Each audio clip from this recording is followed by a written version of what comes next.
Por séculos, milhões de africanos foram trazidos à força para o Brasil, separados de suas terras, famílias e culturas. E foram obrigados, com muito suor e sangue, a construir grande parte do que conhecemos no nosso país. Mas o que aconteceu com suas histórias? O que aconteceu com sua sabedoria e sua contribuição intelectual e cultural? Sou angolano, africano, índio, riquenho, mexicano, preto, amarelo, pardo, sou mistura, brasileiro nato. A identidade é mais do que a visão da nossa face e de números aleatórios. Para muitos de nós, ela é uma construção complexa e influenciada por como a sociedade nos vê. Ser afro-brasileiro significa carregar consigo uma história de resistência e superação, mas também significa lidar com o esquecimento. Quem somos? Como podemos nos conectar com essas raízes se muitas vezes ela é desvalorizada? Perguntamos a jovens estudantes o que significa para eles ser afro-brasileiro em um ambiente onde essas histórias são frequentemente invisíveis.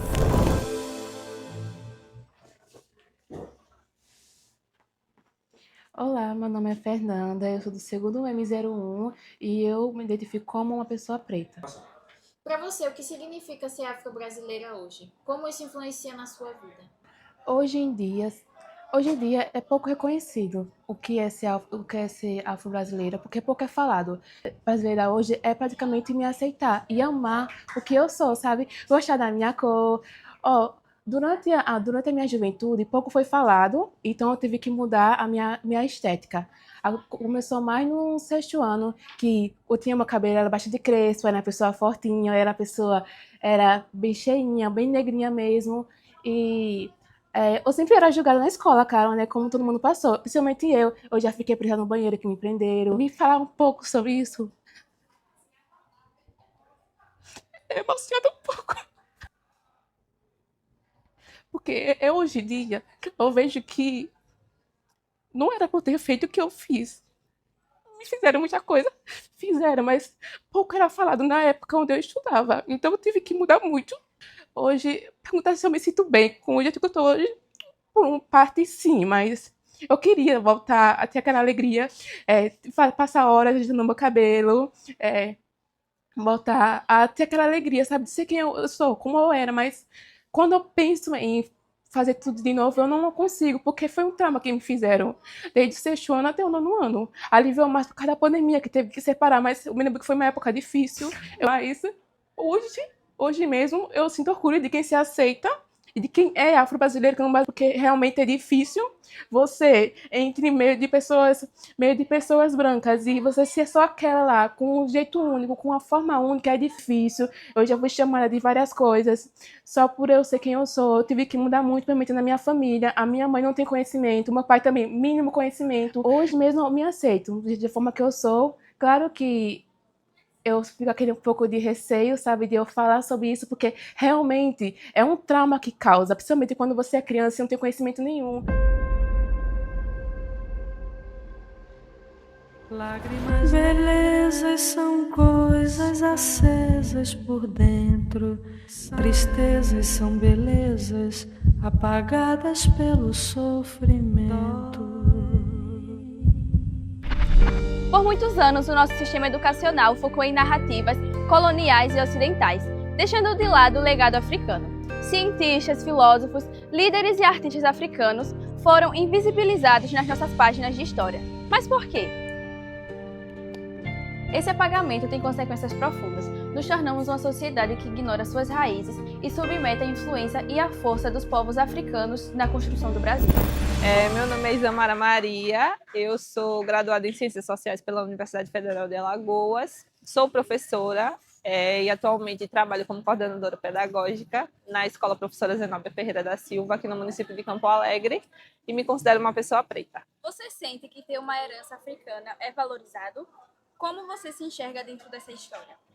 Eu acredito que qualquer pessoa, branca ou negra, tendo a mínima consciência racial, compreende o quanto a herança e a história africana são constantemente atacadas e o quanto existe um esforço para realmente apagar essa história e essas contribuições.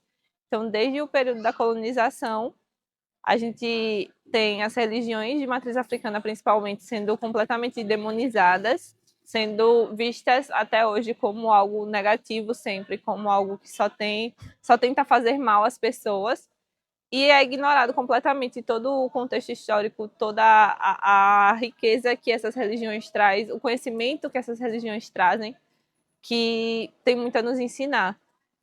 A gente também tem muito esquecimento nas questões artísticas, nos espaços artísticos. Então, apresentações, estilos musicais, apresentações de dança, quando você traz para o público, é sempre visto com um olhar muito preconceituoso. As pessoas falam muito por causa dos adornos, por causa das roupas, por causa da forma de dançar. Então, isso tudo é visto como sempre algo negativo e não como algo que faz parte da nossa cultura. A gente tem contribuições na culinária, a gente tem contribuições com escritores, principalmente, com autores de forma geral, tanto na literatura quanto em diversas outras áreas, e há um esforço e há uma tentativa de calar essas pessoas. E então, quando a gente olha para o meio científico, por exemplo, a gente vê que a gente tem sempre que fazer o dobro, o triplo, enfim, para poder conseguir algum tipo de espaço. Então, hoje em dia, através de políticas públicas, através do esforço principalmente das universidades públicas, a gente consegue ainda ver pessoas pretas produzindo academicamente, participando de grandes descobertas científicas, mas quando a gente vê de forma geral, quando a gente olha de maneira mais ampla para o nosso país, a gente percebe que isso ainda é muito pouco e que a gente está muito atrasado ainda. Então, não tem como a gente dizer que há valorização porque existem iniciativas. As iniciativas precisam existir sempre, dentro da educação, dentro do empreendedorismo, dentro de empresas, dentro de comércios, dentro da política, principalmente. Precisa existir e sempre vai existir esse esforço, porque a gente precisa ocupar esses espaços.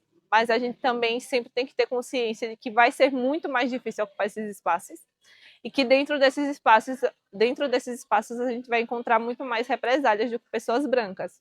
Então você pode estar falando a mesma coisa que uma pessoa branca, da mesma forma, no mesmo tom de voz, e ser vista como uma pessoa agressiva, por exemplo. É muito complicado porque, na maioria das vezes, você está falando coisas relevantes e as pessoas desconsideram. Quando a gente olha para esses meios e se vê dentro desse meio, é muito complicado. A sua segunda pergunta foi justamente sobre como eu me vejo nessa história. E, enquanto mulher preta, principalmente, quando a gente cresce e amadurece, começa a estudar mais sobre as pautas raciais e a vivenciar situações, a gente compreende coisas que a gente não compreendia na infância ou na nossa adolescência. E hoje eu vejo assim o quanto, além de pessoa preta, ser uma mulher preta na nossa sociedade é muito difícil. Porque, como eu falei, você pode estar falando a mesma coisa, mas é vista como histérica. Você pode estar se comportando da mesma maneira e você é vista como vulgar. O corpo da mulher preta é sempre mais fácil de acessar, é sempre visto como algo praticamente público. A gente não considera e demora muito mais para resolver o problema de uma mulher preta. A gente teve o caso da Marielle Franco, que demorou anos para ser solucionado e a gente sabe que ainda não foi completamente solucionado. Então, quando existe isso, é até difícil ter esperança. É até difícil você continuar se esforçando e continuar lutando contra algumas coisas. Mas eu acho que dentro da educação, principalmente, a gente consegue encontrar pessoas que fortalecem a nossa luta. Então, dentro dessa história, eu me enxergo hoje como uma mulher que está aqui, está na educação e atua na educação para fortalecer essas pautas. Então, eu acredito que são pautas que eu sempre vou levar comigo, mas principalmente eu vou fazer questão de levar para os espaços em que eu ocupo.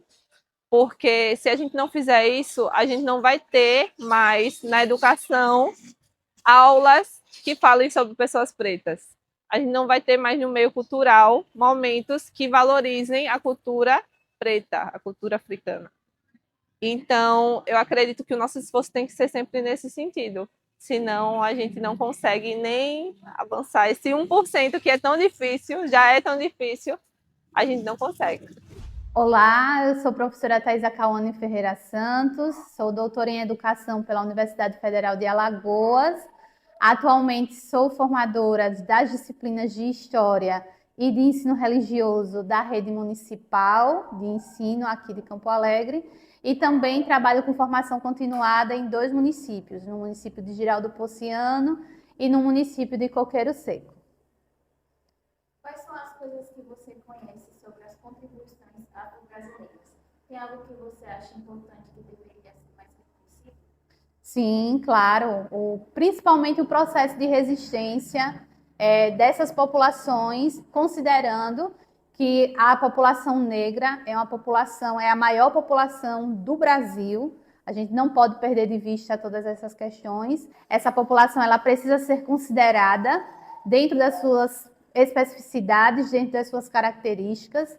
Quando nós falamos sobre movimento negro, nós não estamos falando de minorias, nós estamos falando de uma maioria, e que essa maioria ela é significativa para pensar as questões sociais, para pensar as questões econômicas, as questões culturais, que envolvem o processo de desenvolvimento, o processo de concepção sobre o que a sociedade espera e almeja para que se construa uma educação, uma sociedade cada vez mais plural, pensada nessa diversidade. Como você imagina que seria o futuro se todas as histórias, incluindo a afro-brasileira, fossem contadas com mais destaque? Elas seriam histórias que seriam visibilizadas. A história do movimento negro é uma história que ela é invisibilizada pela sociedade, né? Nós, quando estudamos na escola, nós sempre estudamos a partir do ponto de vista da colonização. A gente vai estudar o Egito, por exemplo, as pessoas elas não costumam falar que o Egito está no continente africano e da grande contribuição que os povos egípcios eles têm para a sociedade. Então, é muito difícil um professor atualmente falar que o continente africano, que o Egito, aliás, ele está dentro do continente africano. Então, todas essas histórias, elas precisam ser visibilizadas, né? A história do movimento negro em si, as pessoas que contribuem significativamente para pensar a história do Brasil. A gente não pode se desvincular desse movimento, que é o lugar de fala, o lugar das pessoas pretas e das pessoas que contribuem significativamente para pensar o solo brasileiro. E aí, quando a gente parte do princípio que em Alagoas existe o maior quilombo, que é o Quilombo dos Palmares, a gente tem requisitos dessa história como uma parte fundamental para a formação da sociedade. E essa formação da sociedade implica dizer que essa população ela cresce consideravelmente e que muitas das vezes essa história não é visibilizada pelos livros didáticos. Então, existe uma questão que o professor ele precisa ter um olhar diferenciado para com essas populações, como também com as populações indígenas, né? E é muito importante a gente pensar em todas essas relações que se perpetuam na nossa história local, para pensar a história nacional. Uma das grandes escritoras que não encontra-se nos livros didáticos é a própria Carolina de Jesus. Carolina de Jesus é uma das maiores escritoras negras no nosso país.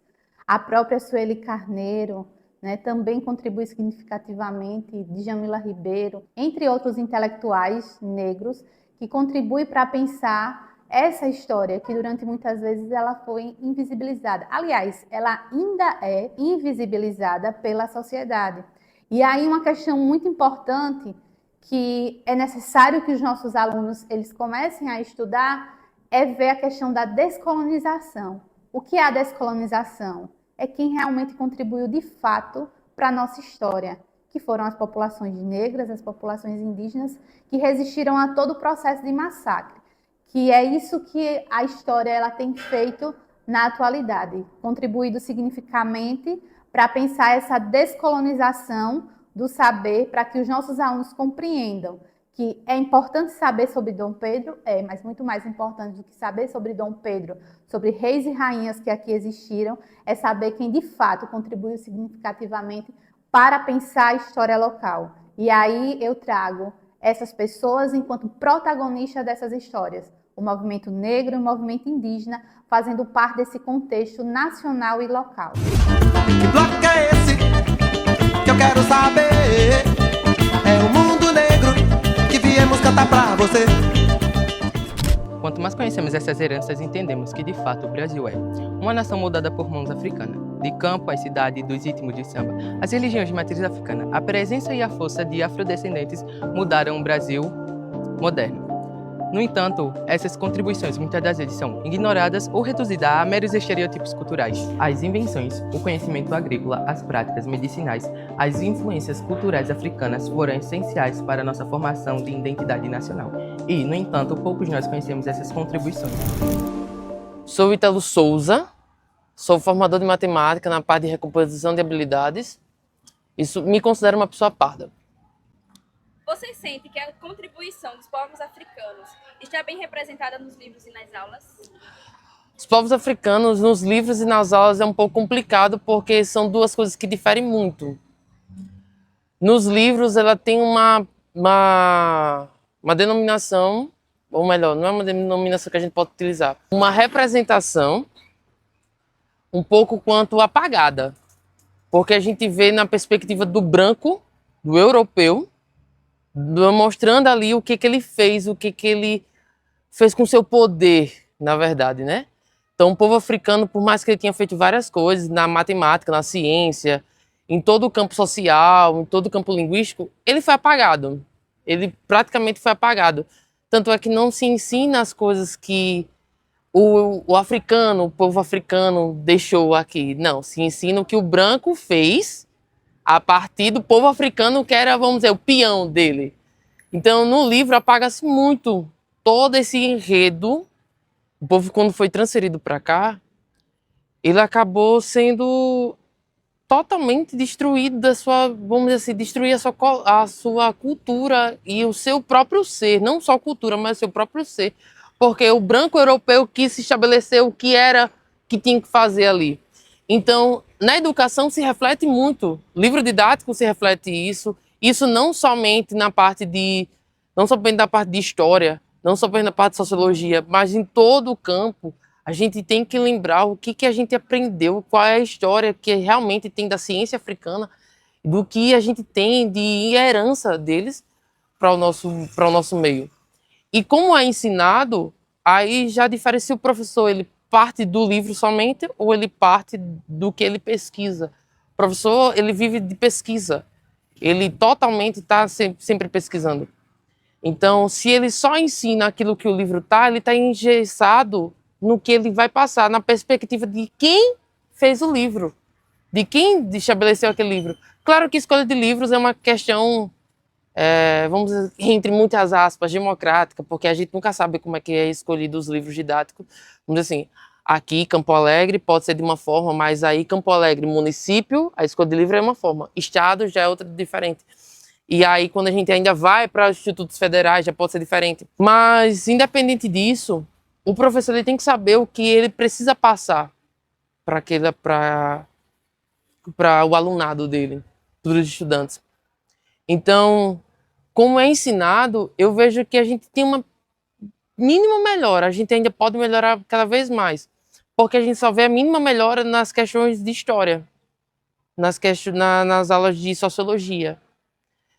E quando a gente vai para matemática, para a língua portuguesa, quando a gente vai para as áreas de ciências, isso, física, química, biologia, a gente não vê essa influência todinha. Então, tem um problema muito grande. E agora, com o novo ensino médio e toda a estrutura que foi assim, que fez com que demolisse o que é sabedoria para o aluno, e colocando ementa tipo aleatória, como se jogasse um dado, é complicado o aluno saber o que realmente, se ele nem tem tempo para estudar a história, vamos dizer assim, se era a história europeia, na visão do europeu, a gente não tem nem tempo para estudar isso. E aí como é que o professor, que ele é formado, ele passa 4 anos 5 se formando, se especializando na parte de ensino, como é que ele vai... E ainda mais, essa graduação, essa formação dele, tem todo um problema também, porque quem vai passar para ele o que é história, o que é cultura, o que é a ciência em si, já veio de outra formação, que aí vem aquela herança que se sistematizou na visão do branco. Então, o que a gente tem de herança? O que a gente tem de herança na educação? A gente vê muito apagado ainda. Então, no livro é apagado, na aula pode ser também apagado, dependendo do professor. No tempo de aula está sendo apagado, porque não se dá prioridade para o ensino social. As áreas de exatas, eu tenho uma crítica, eu sendo um professor de exatas, eu tenho uma crítica com a área, porque ela não se importa muito, a maioria das pessoas, pelo menos que eu vejo, não se importa muito com a área social, então não se repassa também o que já se foi estudado, sendo que a parte da matemática em si, que a gente chama parte complexa da matemática, que os alunos falam que é tudo difícil, veio da parte da África, então, mas só é grego, só é romano, só é a parte lá de cima, né? Só a parte mais clarinha, se a gente pode dizer. Então, no livro didático ainda está assim, respondendo a pergunta, no livro didático ainda está assim, muito apagado, a gente ainda precisa muito melhorar. E na parte do ensino do professor, a gente ainda precisa ver como esse professor está estudando para dar essa aula. Ele está realmente visando a sociedade que ele vive, ou ele simplesmente está engessado em um livro didático e na cultura que ele tanto viu, tanto estudou, e tanto às vezes foi criticada, mas ele não se importa com aquilo que é simplesmente ver o que o branco falou naquele tempo. Então, eu sou Elcias Pereira, eu sou ativista do Movimento Negro de Alagoas desde 88. Eu sou um dos fundadores do Mocambo Anajô, do Centro de Cultura e Estudos Étnicos Anajô, que foi transformado em ONG a partir de 2005. Pode falar um pouco sobre a história da Lagoa Encantada dos Negros? Sim. A Lagoa Encantada dos Negros é um dos espaços aqui na Serra da Barriga, no Monumento Nacional Serra da Barriga, que merece maior atenção e maior respeito.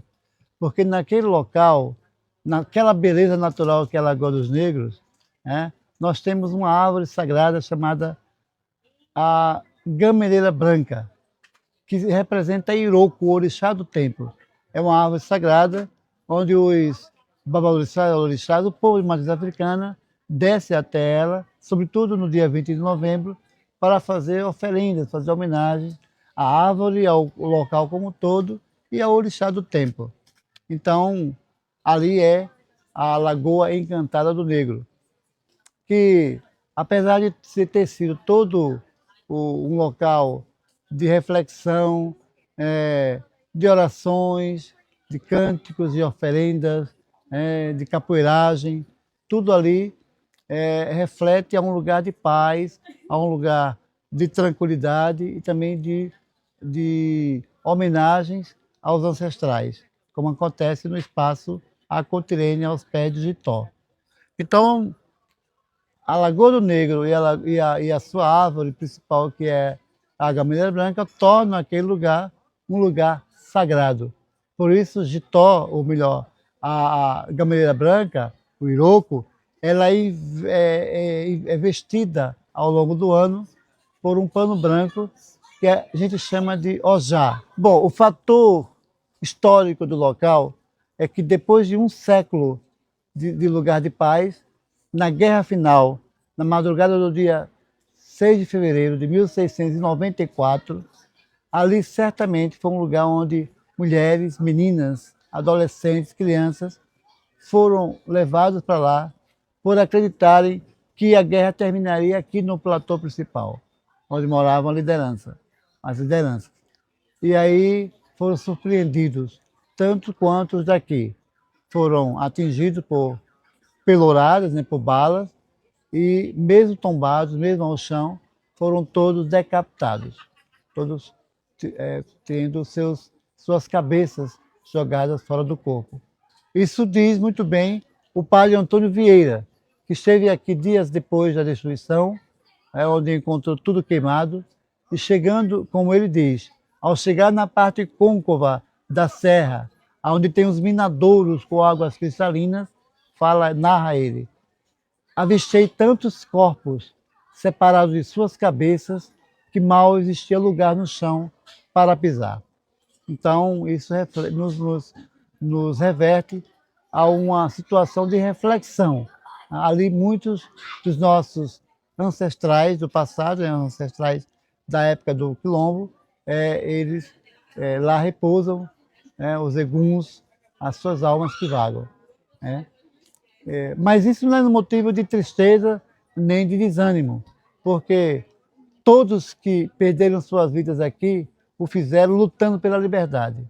E o Quilombo dos Palmares permanece vivo hoje em cada um de nós que aqui vem para fazer essa homenagem aos guerreiros do passado.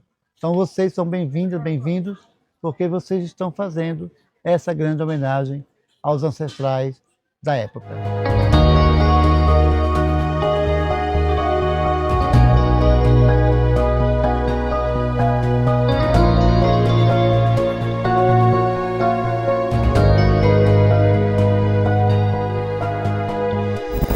A ausência de uma representação adequada em nossas heranças culturais e intelectuais não é apenas questões históricas.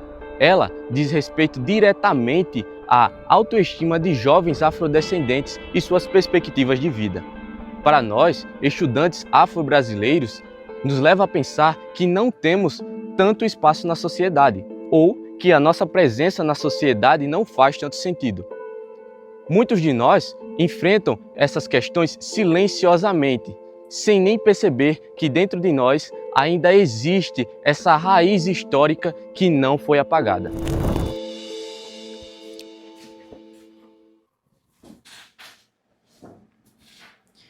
Oi, eu me chamo Kathleen, sou do 2M03 e me considero uma pessoa branca. E para quem não é afrodescendente, como você vê a identidade afro-brasileira? Acha que ela é importante para a nossa cultura? Eu acho que sim, é importante para o Brasil, principalmente para a história, né, que traz há muito tempo atrás. É um ponto que marca o Brasil, muitas pessoas conhecem o Brasil por isso, né? E eu acho que cada dia mais a gente tem que enaltecer, né? E também, certa parte, agradecer por ter a gente conviver com isso e ter isso para a gente poder falar, ter o orgulho de poder falar. E como eu já vinha visto, o Dia da Consciência Negra vai ser um feriado nacional, coisa que não era, e eu fiquei muito feliz por isso. Mesmo sendo uma pessoa branca, né, muitos falam: nossa, você defende uma opinião negra, uma opinião de uma pessoa negra, mas você é branca, você se acha negra. Mas eu não me acho negra, eu sei que eu sou branca. Mas é aquela história, o Brasil é um lugar onde a miscigenação é muito forte. Então, mesmo você sendo branca, no seu sangue corre sangue negro. Entendeu? Na sua família tem pessoas negras. E você pode até se juntar com uma pessoa negra para se fundir, né? Aquela história, um branco se junta com um negro, um pardo se junta com um negro, um asiático se junta com um negro. E assim vai. Então, independentemente se eu seja branca, o meu cabelo é crespo. Entendeu? E na minha família, não tem isso na minha família, eu sou a única, uma das únicas, na verdade. E eu me sinto bem assim, desse jeito, independentemente se eu sou branca ou preta. Eu acho que se eu fosse de cor, eu me sentiria única. Num lugar onde só tem branco, branco, branco, branco. Uma pessoa preta claramente se destaca. Quando o jovem não vê suas origens sendo representadas ou valorizadas, ele começa a se questionar sobre o seu próprio valor. Esse sentimento reflete sobre suas ambições, seu desempenho escolar e sua expectativa de vida. Mas há esperança. Projetos educacionais que integram a cultura afro-brasileira de forma respeitosa e aprofundada transforma não só a forma que nós negros se veem, mas a forma que todos nós enxergamos o Brasil, quando nossas histórias são contadas de forma completa. Enxergamos as nossas grandezas. Meu nome é Maressa, eu tenho 36 anos e sou professora de História na Escola Dom Constantino. E me considero uma pessoa branca. Se você pudesse sugerir uma mudança para valorizar a herança afro-brasileira, o que você sugeria? Bom, a minha sugestão é inclusive algo que eu busco praticar em sala, né? Que é a questão da decolonialidade. É uma sugestão que, na verdade, ela já está bem, assim, está sendo amplamente pesquisada, né, nas universidades. E eu vejo que muitos professores estão buscando fazer essa prática, né, nos seus métodos de ensino, que é justamente a gente tirar o nosso olhar da Europa. A gente tira esse olhar que a Europa é tudo de bom, tudo que a gente tem de bom veio da Europa, e busca trazer para os nossos povos originários e os povos afro-brasileiros, né, os que descendem dos africanos diretamente ou indiretamente. E isso é algo que a gente tem que construir diariamente, né, na sala de aula, porque nós, inclusive eu que sou branca, né, a gente vem de uma formação extremamente eurocentrada. A própria noção de ciência, né, do que é história e tudo mais, ela vem da Europa e de tudo que aconteceu lá no século XVIII, né, com o Iluminismo, com a Revolução Francesa. Mas aí vem da nossa consciência, né, enquanto seres que estão formando outros seres. Então a gente vai dia a dia trabalhando ali para que a herança possa ser valorizada e principalmente combatendo o racismo, né, que é o principal motivo disso não ser valorizado até hoje aqui no nosso país.